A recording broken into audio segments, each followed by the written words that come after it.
there is a Bible verse that has been showing up as a theme in my life.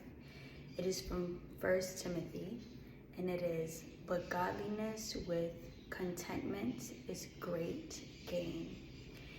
And once I realized that being patient actually meant suffering, I never wanted to be patient again. I never wanted to suffer. So instead of being patient,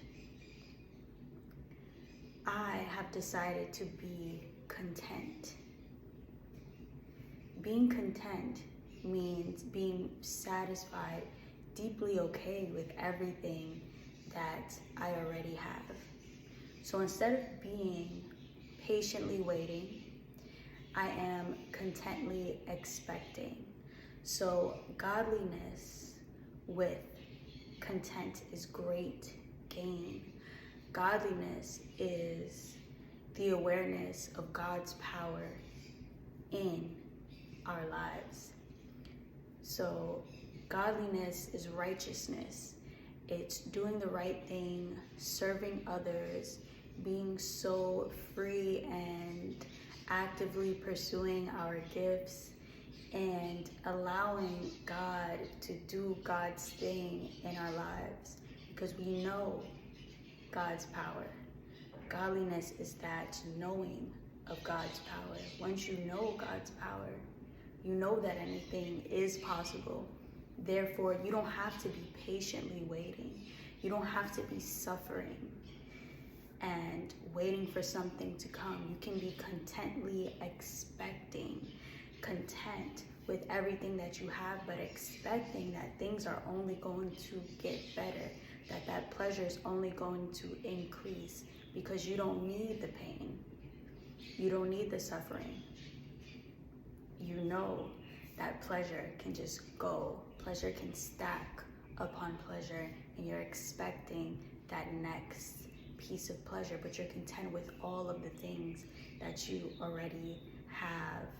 And I was speaking with one of my clients, and we were going over this concept, and the perfect analogies came, right? So when we think about patiently waiting, think about being a patient at a doctor's office and you're waiting for your turn. You're waiting to be called.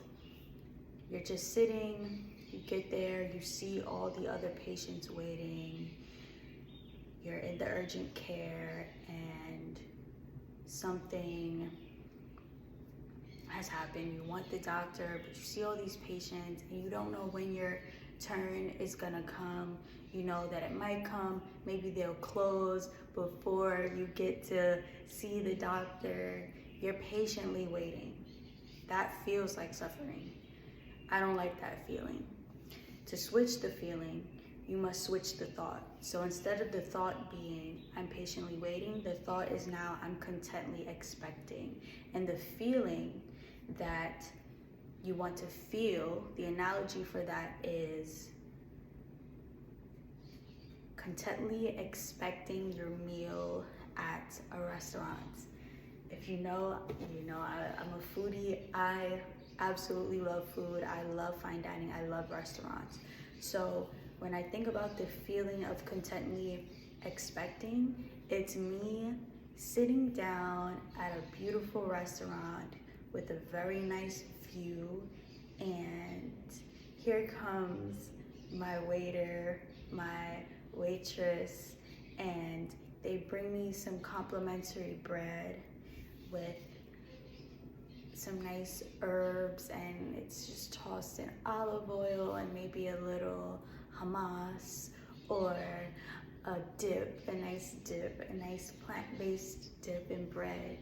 And I put in my order for my food, and I absolutely know that my food is gonna come. So I'm content because I have my bread. I'm okay with all the desires that God has already granted, all of the beautiful things that I can appreciate. I'm open and I'm feeling that gratitude for those things. That's my bread. And I'm expecting my food after I put the order in, and I know it's coming. I know they're making it fresh. I know they're making it hot. So I'm expecting it to come, and there's really no doubt in my mind that it will arrive, right? I'm at a restaurant. I trust these people. I know that they know how to do their job, and I know the chef is back there chefing it up. So, and they're doing it for me. So think about that. That feeling of contently expecting. You already have so much bread in your life. You woke up, you opened your eyes, you're able to speak, you're able to express yourself, go outside, breathe fresh air, put on clothes, take a shower.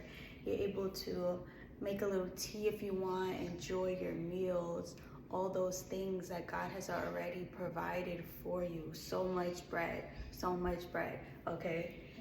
And so you have all of these things that you can be content with. What's the last thing that God has done for you? That's huge. That's so huge. For me, one thing is moving to Curacao in the Caribbean. That has been a desire on my heart that has been placed since months and months ago. And now I'm finally here in Curacao, okay? I am on this beautiful island, okay? Which the name of this island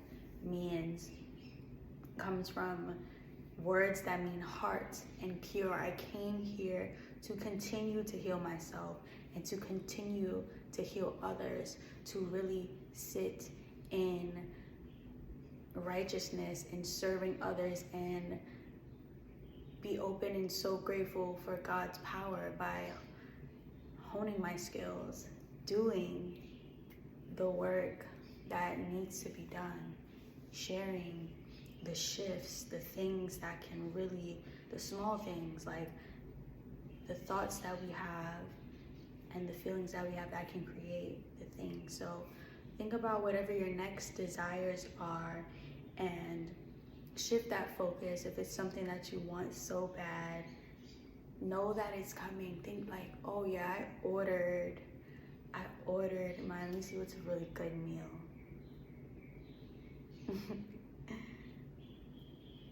I ordered my oyster mushroom, garlic, risotto, and a side of French fries and a salad, right?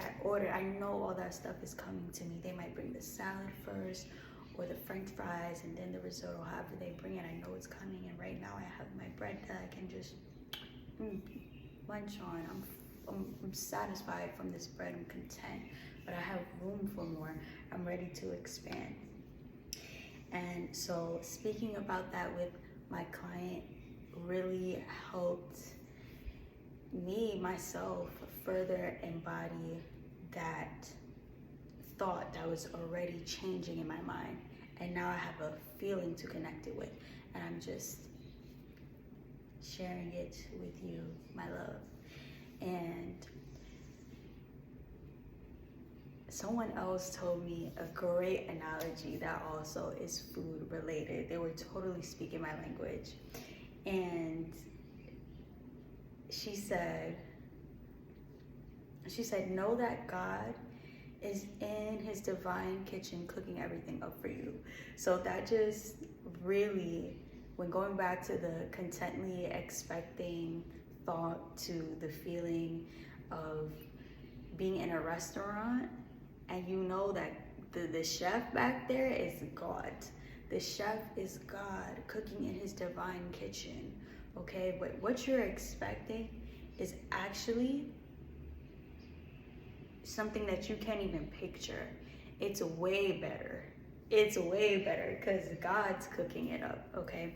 Let God cook it up. Let God be that chef. And expect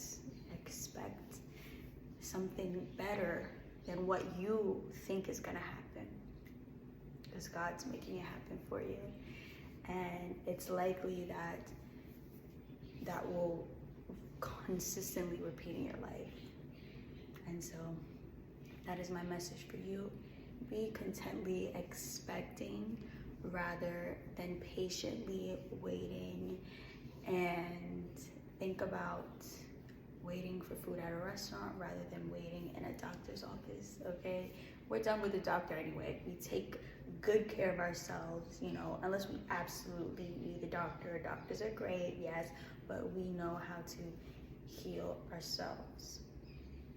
Anyways, I hope you have an amazing and beautiful day, and I'll see you next time. Bye.